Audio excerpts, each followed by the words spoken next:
ಆಮ್ಲಗಳು, ಪ್ರತ್ಯಾಮ್ಲಗಳು ಮತ್ತು ಲವಣಗಳು ಪಾಠಕ್ಕೆ ಸಂಬಂಧಿಸಿದ ಹಾಗೆ ಭಾಗ 1ರಲ್ಲಿ ಬರುವಂತಹ ಹಲವಾರು ಪ್ರಶ್ನೆಗಳನ್ನ ನಾನು ಈಗಾಗಲೇ ಚರ್ಚೆ ಮಾಡಿದ್ದೀನಿ. ಇದನ್ನು ಭಾಗ 2 ಅಂತ ತಿಳ್ಕೊತೀನಿ. ಅಂದರೆ ನಮ್ಮ ಪ್ರಶ್ನಾಕೋಶ ಸರಣಿಯ ಆಮ್ಲ, ಪ್ರತ್ಯಾಮ್ಲ ಮತ್ತು ಲವಣಗಳು ಪಾಠದ ಮುಂದುವರೆದ ಭಾಗ.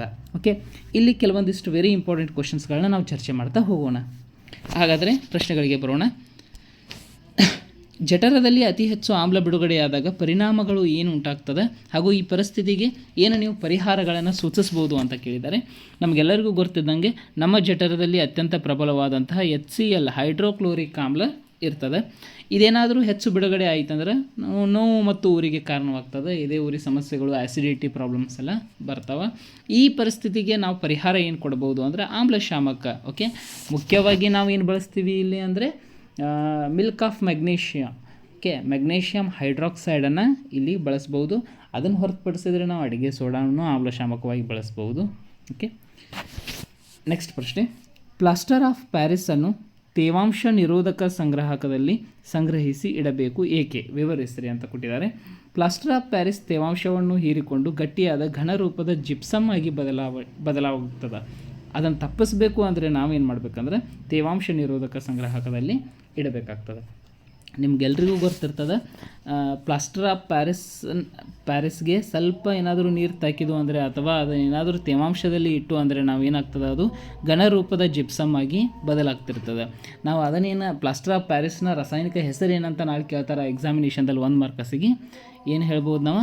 ಕ್ಯಾಲ್ಸಿಯಂ ಸಲ್ಫೇಟ್ ಹೆಮಿಹೈಡ್ರೇಟ್ ಅಂತ ಹೇಳ್ಬೋದು.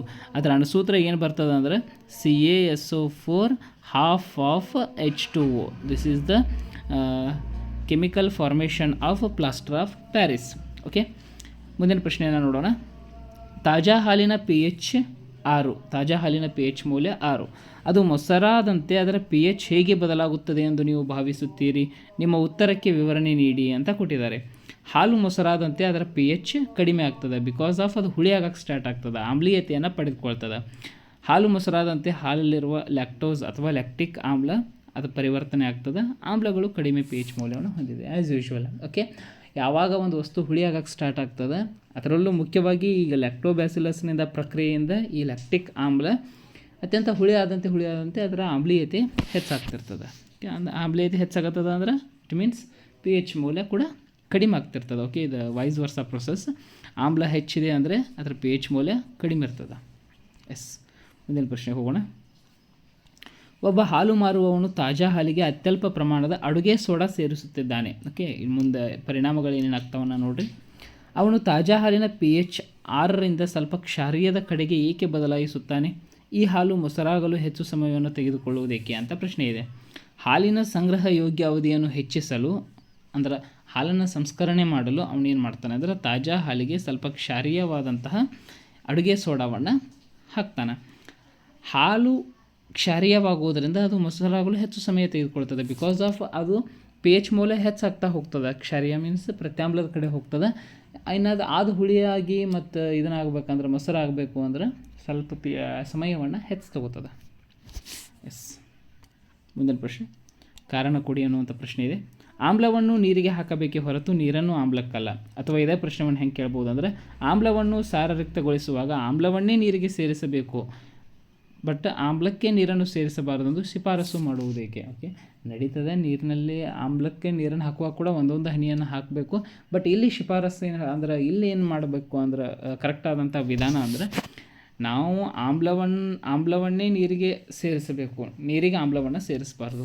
ಅಂದರೆ ಏನಾಗ್ತದೆ ಅಂದರೆ ಆಮ್ಲ ಮತ್ತು ಪ್ರತ್ಯಾಮ್ಲಗಳೆರಡೂ ನೀರಿನಲ್ಲಿ ವಿಲೀನಗೊಳ್ಳುವ ಪ್ರಕ್ರಿಯೆ ಬಹಿರುಷ್ಣಕವಾಗಿರ್ತದೆ, ಉಷ್ಣ ಬಿಡುಗಡೆಯ ಪ್ರಕ್ರಿಯೆ ಆಗಿರ್ತದೆ. ಇನ್ನು ನೀರನ್ನು ಸಾರರಿಕ್ತ ಆಮ್ಲಕ್ಕೆ ಸೇರಿಸಿದರೆ ಉತ್ಪತ್ತಿಯಾಗುವ ಉಷ್ಣವು ಸಿಡಿಯುವಂತೆ ಅಥವಾ ಸ್ಫೋಟಗೊಳ್ಳುವಂಥ ಚಾನ್ಸಸ್ಗಳು ಭಾಳ ಇರ್ತವೆ. ಅತಿಯಾದ ಉಷ್ಣದಿಂದ ಗಾಜಿನ ಸಂಗ್ರಾಹಕ ಒಡೆದು ಕೂಡ ಹೋಗ್ಬೋದು. ಹಾಗಾಗಿ ಯಾವುದೇ ಬೀಕರ್ನಲ್ಲಿ ತೆಗೆದುಕೊಳ್ಳ್ರಿ ನೀವು ಫಸ್ಟ್ ನೀರು ಹಾಕಿ ಆಮೇಲೆ ಅದಕ್ಕೆ ಒಂದೊಂದು ಹನಿ ಆಮ್ಲ ಹಾಕೋದ್ರಿಂದ ಸಾರರಿಕ್ತಗೊಳಿಸುವಿಕೆ ಅತ್ಯಂತ ಸುಲಭೀಕೃತವಾಗಿರ್ತದೆ. ಇಲ್ಲ ನೀವು ಆಮ್ಲದಲ್ಲಿ ನೀರನ್ನು ಹಾಕತ್ತಿದ್ರೆ ಅಂದರೆ ಸ್ಫೋಟಗೊಳ್ಳುವಂಥ ಚಾನ್ಸಸ್ ಹೆಚ್ಚಾಗಿರ್ತದೆ. ಮುಂದಿನ ಪ್ರಶ್ನೆಗೆ ಹೋಗೋಣ. ಬಾಯಿಯ pH ಮೌಲ್ಯ ಹೆಚ್ಚಾಗಲು ಕಾರಣವೇನು? ಇದರಿಂದಾಗುವ ಹಲ್ಲಿನ ಸಮಸ್ಯೆಗಳೇನು? ಇದನ್ನು ಹೇಗೆ ತಡೆಗಟ್ಟಬಹುದು? ಇದನ್ನು ನಾವು ಆಗಲೇ ಡಿಸ್ಕಷನ್ ಮಾಡಿದ್ದೀವಿ. ಅಥವಾ ಇದೇ ಕ್ವಶನನ್ನು ಹೆಂಗೆ ಕೇಳ್ತಾರೆ ನೋಡಿರಿ. ಚಾಕ್ಲೇಟ್ ಮತ್ತು ಸಿಹಿ ತಿಂಡಿಗಳನ್ನು ತಿನ್ನುವುದರಿಂದ ಹಲ್ಲುಗಳು ಹೇಗೆ ಹಾಳಾಗುತ್ತವೆ, ಇದನ್ನು ಹೇಗೆ ತಪ್ಪಿಸಬಹುದು ಅನ್ನೋಂಥ ಪ್ರಶ್ನೆಯನ್ನು ಕೇಳಿದ್ದಾರೆ. ಹಲ್ಲಿನ ಎನಾಮೆಲ್ ರಾಸಾಯನಿಕವಾಗಿ ಕ್ಯಾಲ್ಸಿಯಂ ಫಾಸ್ಫೇಟ್ನಿಂದ ಮಾಡಲ್ಪಟ್ಟಿವೆ. ಮುಖ್ಯವಾಗಿ ಇದು ಕ್ಯಾಲ್ಸಿಯಂ ಹೈಡ್ರಾಕ್ಸಿ ಅಪಟೈಟ್ ಅಂತ ಕರೀತಾರೆ ಎನಾಮೆಲನ್ನು. ಆಹಾರ ಸೇವನೆಯ ನಂತರ ಬಾಯಿಯಲ್ಲಿ ಉಳಿದಿರುವ ಸಕ್ಕರೆ ಹಾಗೂ ಆಹಾರದ ಕಣಗಳ ವಿಘಟನೆಯಿಂದ ಬ್ಯಾಕ್ಟೀರಿಯಾಗಳು ಆಮ್ಲವನ್ನು ಉತ್ಪತ್ತಿ ಮಾಡ್ತವೆ. ಇದರ ಬಗ್ಗೆ ಇದೀಗ ಡಿಸ್ಕಷನ್ ಮಾಡಿತ್ತು. ಬಾಯಿಯ pH ಮೌಲ್ಯ 5.5ಕ್ಕಿಂತ ಕಡಿಮೆ ಆದರೆ ಎನಾಮೆಲ್ ಸವೆತಕ್ಕೊಳಗಾಗುತ್ತದೆ.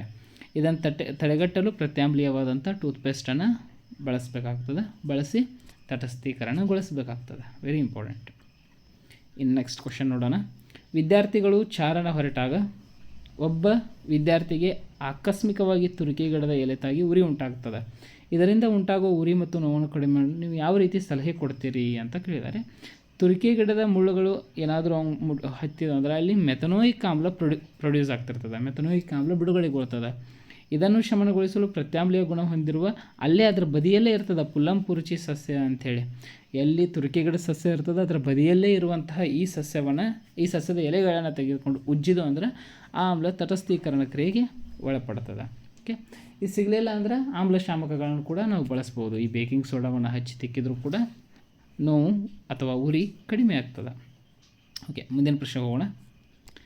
ABCDE ಈ 5 ದ್ರಾವಣಗಳನ್ನು ಸಾರ್ವತ್ರಿಕ ಸೂಚಕಗಳಲ್ಲಿ ಪರೀಕ್ಷಿಸಿದಾಗ 4, 1, 11, 7, 9 ಎಂಬ pH ಮೌಲ್ಯವನ್ನು ತೋರಿಸ್ತದೆ.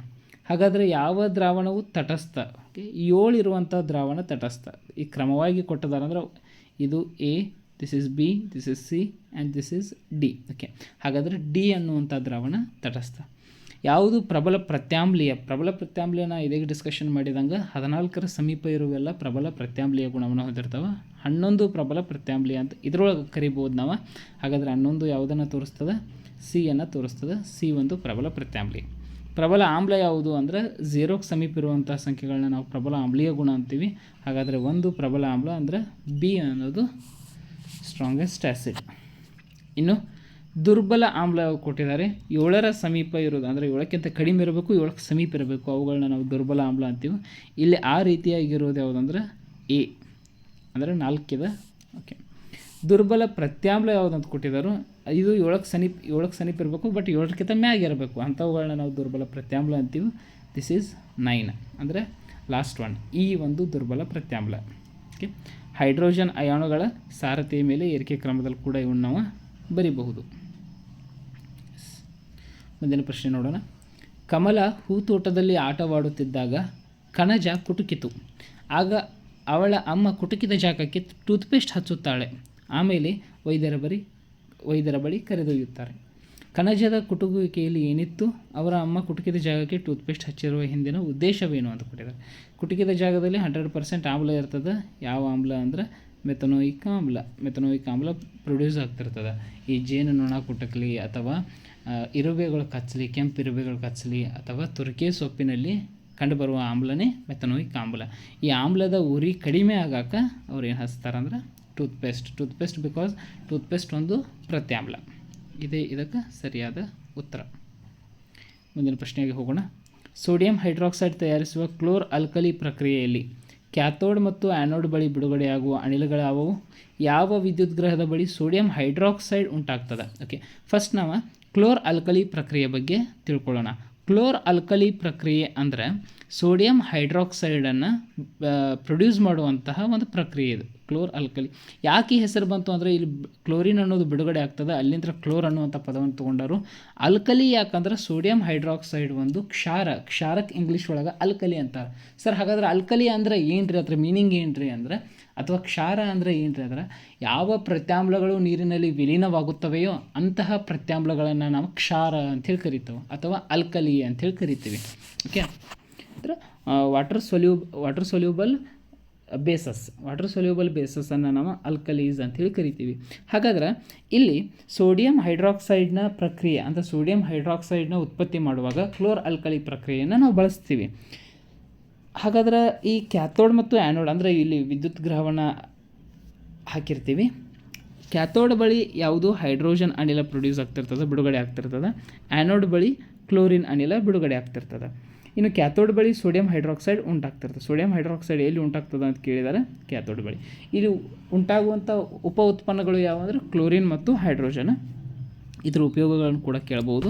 ಇನ್ನು ಯಾವುದನ್ನು ಕಚ್ಚಾ ವಸ್ತುವಾಗಿ ನಾವು ಸೋಡಿಯಂ ಹೈಡ್ರಾಕ್ಸೈಡನ್ನು ತಯಾರು ಮಾಡ್ತೀವಿ ಅಂದರೆ that is sodium chloride. Sodium ಕ್ಲೋರೈಡನ್ನು ಬಳಸಿ ನಾವು ಸೋಡಿಯಂ ಹೈಡ್ರಾಕ್ಸೈಡನ್ನು ತಯಾರಿಸ್ತಿರ್ತೀವಿ. ಎಸ್, ಅಯಾನುಗಳ ಸಾರತೆಯು ದ್ರಾವಣದ ಸ್ವಭಾವದ ಮೇಲೆ ಯಾವ ಪರಿಣಾಮ ಹೊಂದಿದೆ ಅನ್ನುವಂಥ ಪ್ರಶ್ನೆಯನ್ನು ಕೇಳಿದರೆ, ಅಯಾನುಗಳ ಸಾರತೆ ಹೆಚ್ಚಿದ್ದಂತೆ ದ್ರಾವಣ ಆಮ್ಲೀಯವಾಗಿರ್ತದೆ. ಇದು ಗೊತ್ತಿರುವಂಥ ವಿಷಯ. ಓಕೆ, ಅಯಾನುಗಳ ಸಾರತೆ ಹೆಚ್ಚಿತ್ತು ಅಂದ್ರೆ ಇಟ್ ಮೀನ್ಸ್ ಅದರಲ್ಲೂ H+ ಹೈಡ್ರೋನಿಯಂ ಅಯಾನುಗಳ ಸಾರತೆ ಹೆಚ್ಚಿತ್ತು ಅಂದ್ರೆ ಅದು ಆಮ್ಲೀಯ ಗುಣ ಪ್ರದರ್ಶನ ಮಾಡ್ತಿರ್ತದೆ. H+ ಅಯಾನುಗಳ ಸಾರತೆ ಕಡಿಮೆ ಇತ್ತು ಅಂದ್ರೆ ಅದು ಪ್ರತ್ಯಾಮ್ಲೀಯ ಗುಣ ಪ್ರದರ್ಶನ ಮಾಡ್ತಿರ್ತದೆ. ಹಾಗಾದರೆ ಪ್ರತ್ಯಾಮ್ಲೀಯ ಗುಣ ಪ್ರದರ್ಶನಕ್ಕೆ ಯಾವ ಅಯಾನುಗಳ ಸಂಖ್ಯೆ ಹೆಚ್ಚಿರಬೇಕು ಅಂದ್ರೆ OH- ಸಾರತೆ ಹೆಚ್ಚಿರ್ತದೆ. Okay, ಪ್ರತ್ಯಾಮ್ಲೀಯ ದ್ರಾವಣಗಳು H+ ಅಯಾನುಗಳನ್ನು ಹೊಂದಿವೆಯೇ? ಹೌದಾದರೆ ಅವು ಏಕೆ ಪ್ರತ್ಯಾಮ್ಲೀಯವಾಗಿವೆ ಅಂತ ಕೇಳಿದರೆ, ಹೌದು, ಪ್ರತ್ಯಾಮ್ಲೀಯ ದ್ರಾವಣಗಳು H+ ಅಯಾನುಗಳನ್ನು ಹೊಂದಿವೆ, ಆದರೆ ಕಡಿಮೆ ರೂಪದಲ್ಲಿ ಹೊಂದಿವೆ. H+ ಅಯಾನುಗಳ ಸಾರತೆಗಿಂತ ಇದೇ ಹೇಳಿದಂಗೆ ನಾನು OH- ಅಯಾನುಗಳ ಸಾರತೆ ಅವುಗಳಲ್ಲಿ ಹೆಚ್ಚಾಗಿ ಕಂಡುಬರುತ್ತದೆ. OH- ಅಂದರೆ ಹೈಡ್ರಾಕ್ಸೈಡ್, H+ ಅಂದರೆ ಹೈಡ್ರೋನಿಯಂ. ಓಕೆ, ಎಸ್, ಹಾಗಾದರೆ ಈ ಪಾಠದ ಕೊನೆಯ ಪ್ರಶ್ನೆಯನ್ನು ನೋಡ್ತಾ ಇದ್ದೀವಿ. ಒಂದು ಪ್ರಮಾಣದಲ್ಲಿ ಆಮ್ಲ ತೆಗೆದುಕೊಂಡು ಅದಕ್ಕೆ ಪ್ರತ್ಯಾಮ್ಲವನ್ನು ಹಾಕಿದಾಗ ಅದು ಏನಾಗ್ತದೆ ಅಂತ ಕೇಳಿದರೆ, one of the easiest question. ಯಾವುದೇ ಆಮ್ಲ, ನಾನು ಇಲ್ಲಿ ಫಾರ್ಮೇಷನನ್ನು ಬರಿತೀನಿ, ಆಮ್ಲದೊಂದಿಗೆ ಪ್ರತ್ಯಾಮ್ಲವನ್ನು ಮಿಕ್ಸ್ ಮಾಡಿದರೆ ಇಟ್ ಗಿವ್ಸ್ ಅಸ್ ಲವಣ ಪ್ಲಸ್ ನೀರು. ನೀವು ಇದಕ್ಕೆ ಎಕ್ಸಾಂಪಲ್ ಕೂಡ ಬರಿಬೋದು. ಯಾವ ಎಕ್ಸಾಂಪಲ್ ಬರಿಬೋದು ಅಂದರೆ, ಒಂದು ಪ್ರಬಲವಾದ ಆಮ್ಲವನ್ನು ತೆಗೆದುಕೊಳ್ಳಿ, HCl ಪ್ಲಸ್ ಪ್ರಬಲ ಪ್ರತ್ಯಾಮ್ಲವನ್ನು ಕೂಡ ತೆಗೆದುಕೊಳ್ಳೋಣ, NaOH, ಸೋಡಿಯಂ ಹೈಡ್ರಾಕ್ಸೈಡ್ ಒಂದು ಪ್ರತ್ಯಾಮ್ಲ. ಇದೇನು ಕೊಡ್ತದೆ ಅಂದರೆ ಇಲ್ಲಿ ಸೋಡಿಯಂ ಕ್ಲೋರೈಡ್. ಓಕೆ, ಸೋಡಿಯಂ ಮತ್ತು ಕ್ಲೋರಿನ್ಗಳು ಕೂಡಿಕೊಂಡು ಸೋಡಿಯಂ ಕ್ಲೋರೈಡ್ ಅನ್ನೋದು ಲವಣ. ಇನ್ನೇನು ಉಳಿತು H2O, this is water, aqua. Okay, ಪ್ರಬಲ ಆಮ್ಲ ಮತ್ತು ಪ್ರಬಲ ಪ್ರತ್ಯಾಮ್ಲಗಳು ಕೂಡಿ ತಟಸ್ಥ ಲವಣವನ್ನು ಕೊಡ್ತಾವ ಅಂತ ನಾವು ಓದಿರ್ತಾವೆ. ಓಕೆ, ಇಲ್ಲಿ ನಾವು ಜಸ್ಟ್ ಆಮ್ಲ ಪ್ರತ್ಯಾಮ್ಲಗಳನ್ನು ನೋಡೋಣ. ಆಮ್ಲ ಪ್ರತ್ಯಾಮ್ಲಗಳು ಕೂಡಿ ಲವಣವನ್ನು ಕೊಡ್ತಾವೆ, ಇದರೊಂದಿಗೆ ನೀರನ್ನು ಕೂಡ ಉಂಟು ಮಾಡ್ತಾವೆ. ಈ ಪ್ರಕ್ರಿಯೆಯನ್ನು ನಾವೇನಂತ ಕರಿಬೋದು? ತಟಸ್ಥೀಕರಣ ಪ್ರಕ್ರಿಯೆ ಅಂತ ಕರಿಬೋದು. ಇದು very very important for examination. ಈ ಪ್ರಕ್ರಿಯೆಯನ್ನು ತಟಸ್ಥೀಕರಣ ಕ್ರಿಯೆ ಅಂಥೇಳಿ ಕರೀತಾರೆ. ಓಕೆ, ಎಸ್, ಇಷ್ಟಾಗಿತ್ತು ವಿದ್ಯಾರ್ಥಿಗಳೇ ಆಮ್ಲಗಳು, ಪ್ರತ್ಯಾಮ್ಲಗಳು ಮತ್ತು ಲವಣಗಳು ಪಾಠದ ವೆರಿ ಇಂಪಾರ್ಟೆಂಟ್ ಕ್ವಶನ್ಸ್. ಇದು ಪ್ರಶ್ನಾಕೋಶ ಸರಣಿ. ಇಲ್ಲಿ ಕ್ವಶನ್ ಬ್ಯಾಂಕನ್ನು ನಾನು ನಿಮ್ಮ ಜೊತೆ ತೆಗೆದುಕೊಂಡು ಬಂದಿದ್ದೀನಿ. ಇದೇ ರೀತಿ ಇಡೀ 10ನೇ ತರಗತಿಯ ಎಲ್ಲ ಪಾಠಗಳ ಪರಿಚಯ ಕೂಡ, ಅದರೊಂದಿಗೆ ಬರುವಂತಹ ಎಲ್ಲ ಪ್ರಶ್ನೆಗಳು, ಇವೆಲ್ಲವೂ ನಿಮಗೆ ಪುಸ್ತಕದಾಗ ಸಿಗೋಂಗಿಲ್ಲ, ಅಭ್ಯಾಸದ ಪ್ರಶ್ನೆಗಳೆಲ್ಲ, ಇವೆಲ್ಲವೂ ಕೂಡ ಹೊರಗಿನ ಪ್ರಶ್ನೆಗಳು. ನಾವೇನು ಅಪ್ಲಿಕೇಬಲ್ ಕ್ವಶನ್ಸ್ ಅಂತ ಕರಿತೀವಲ್ಲ, ಅಪ್ಲೈಡ್ ಕ್ವಶನ್ಸ್, ಟ್ವಿಸ್ಟೇಬಲ್ ಕ್ವಶನ್ಸ್ ಅಂತೇಳಿ, ಅಂತಹ ಪ್ರಶ್ನೆಗಳಾಗಿರ್ತವೆ. ಈ ಸರಣಿಯನ್ನು ಸಮಗ್ರವಾಗಿ ಚೆನ್ನಾಗಿ ವೀಕ್ಷಿಸ್ರಿ. ಯಾವುದು ಇಂಪಾರ್ಟೆಂಟ್ ಅನ್ನಿಸ್ತದೆ ಅದನ್ನು ನೋಟ್ ಮಾಡಿ ಕೂಡ ಬರ್ಕೊಂಡು ಇಟ್ಕೋರಿ. ಇದು 100% ನಿಮ್ಮ ಬೋರ್ಡ್ ಎಕ್ಸಾಮ್ಗೆ ಹೆಲ್ಪ್ ಆಗೇ ಆಗ್ತದೆ. ಐ ಹೋಪ್ ಎಲ್ಲರೂ ಸ್ಟಡಿ ಮಾಡತ್ತೀರ ಅಂತ ಅಂದ್ಕೊಂಡಿನಿ. ಓಕೆ, ನಿಮ್ಮ ಸ್ಟಡಿಯನ್ನು ಇನ್ನೂ ಜಾಗೃತಗೊಳಿಸ್ರಿ. ಓಕೆ, ಮತ್ತೆ ಸಿಗೋಣ. ಧನ್ಯವಾದಗಳು.